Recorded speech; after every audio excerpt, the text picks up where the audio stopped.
Projection Junction time with Cynthia. So let's project what we can expect from some of these fantasy replacements, starting with Jerick McKinnon. He's playing in relief of Raheem Mostert against the Giants this week. What are you looking at for him? Well, you're going to like this one because I know the Niners are your team. For me, I love the touchdown here on a rushing touchdown. If there's one thing we know Kyle Shanahan has figured out, it's the cheat code to make running backs work, especially against this Giants defense. I think this is going to be the way that San Francisco wins the game.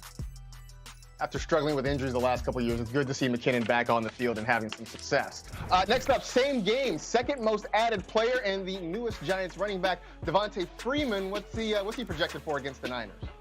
Okay, so we have 59 rush yards and 16 receiving yards. There's a lot of up and a lot of down. We have no idea how they're going to exactly use him or what he knows or doesn't know. So this is one where it has the high floor and the high ceiling. They're going to need him. Obviously, Deion Lewis is there, but you want to take into account that Devonta Freeman is a strong runner, and they probably have a plan to use him. So again, risk reward, you have to figure it out. But I have about 60 rush yards and about 16 receiving.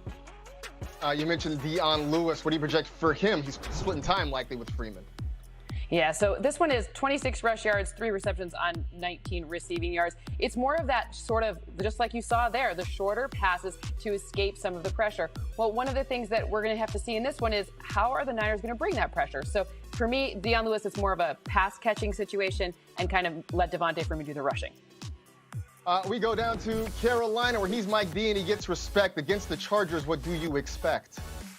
The Chargers, this is an interesting one. So this is kind of a median projection that doesn't reflect a touchdown. 40 rush, 17 receiving yards, 3 receptions. It's still a good fantasy projection from a standpoint of it. There is a lot of upside here, but I am a bit afraid of the downside because we're not exactly sure what the Christian McCaffrey-less outlook is going to be for this offense. So we're going to have to wait and see a little bit with this one. Just be careful.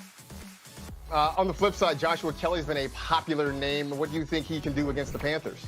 I think about 49 rush yards and 12 receiving yards on 2 receptions is where he nets out for me in this one.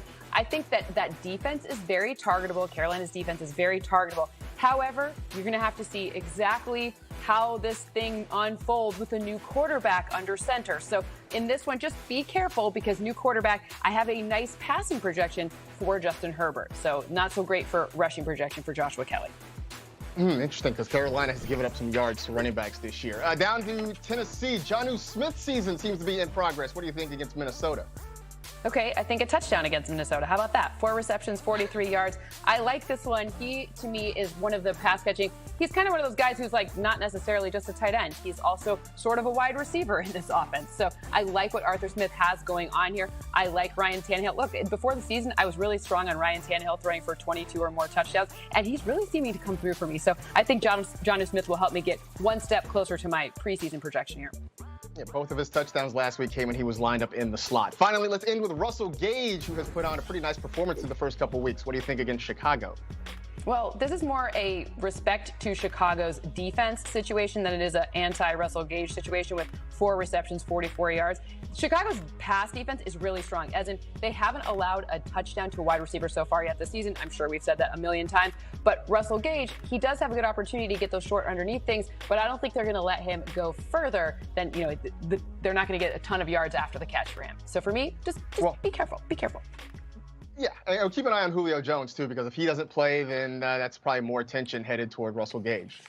So that's worth saying. Right. This is a with Julio Jones projection.